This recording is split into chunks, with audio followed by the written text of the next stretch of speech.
Hey everybody, and welcome back to another Roblox Studio tutorial. And today in this video, I'm going to be making a team change GUI. So basically, when you click a GUI, it'll change your team and what team you're on. So we're just going to go to Start a GUI, and we're going to insert a screen GUI. You're going to name the screen GUI Team Change GUI.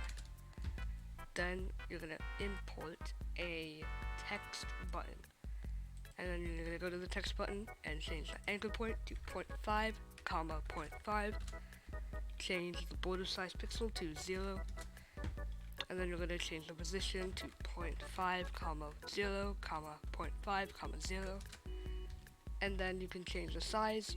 So I'm just going to make it 250 by 250. So once you got your button right here, you're going to go down and you're going to select text scaled, and you're just going to check it. Go to teams and then import a team. So I'm going to have two teams, and I'm going to name the first team cops, and I'm going to name the other team robbers. So I'm just going to change the robbers color to red and the cops color to blue, just like that. And now you're just going to name this text button to whatever your first team is. So I'm going to do cops button, and then you're just going to scroll down to the text and change it to cops. So now you have your cops button, and then you can just customize it however you like. Alright, and now I got my cops button right here, and then you're just going to duplicate it, and then you're just going to name this duplicate button robbers button. So now you have your cops and your robbers button, and you're just gonna customize the robbers button.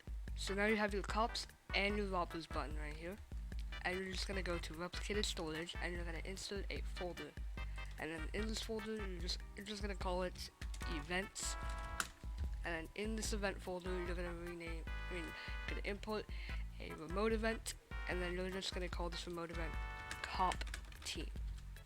You're gonna duplicate it and call this your second team name, which is, for me, is robbers team. And now you're just gonna go to server script service and insert a script, and you're gonna name this team switch event.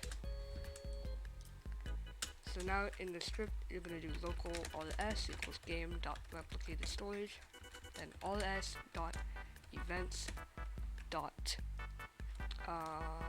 cop team dot on server event connect function, and then in these brackets you're gonna type player.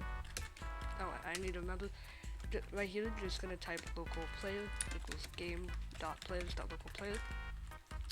And now this is your first event, which is your cop team event.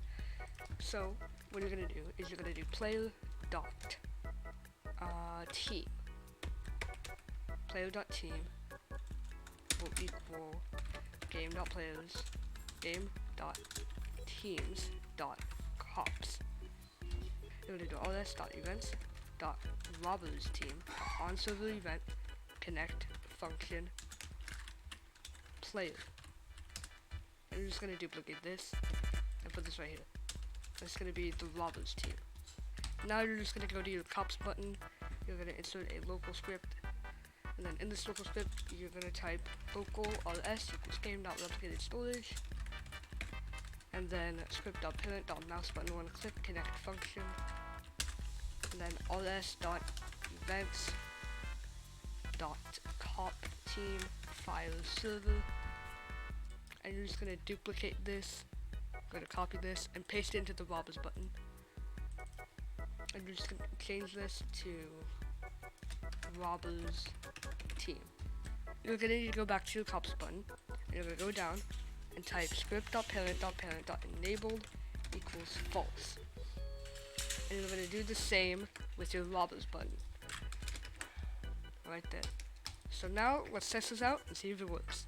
Now you're in your game right here, and you have your cops and your robbers. And right now I'm on the cops team. So now if I go to robbers, my team changes to robbers, just like that. So yeah, that's the tutorial for today, and I hope you learned something new, and I'll see you all in the next video. Bye!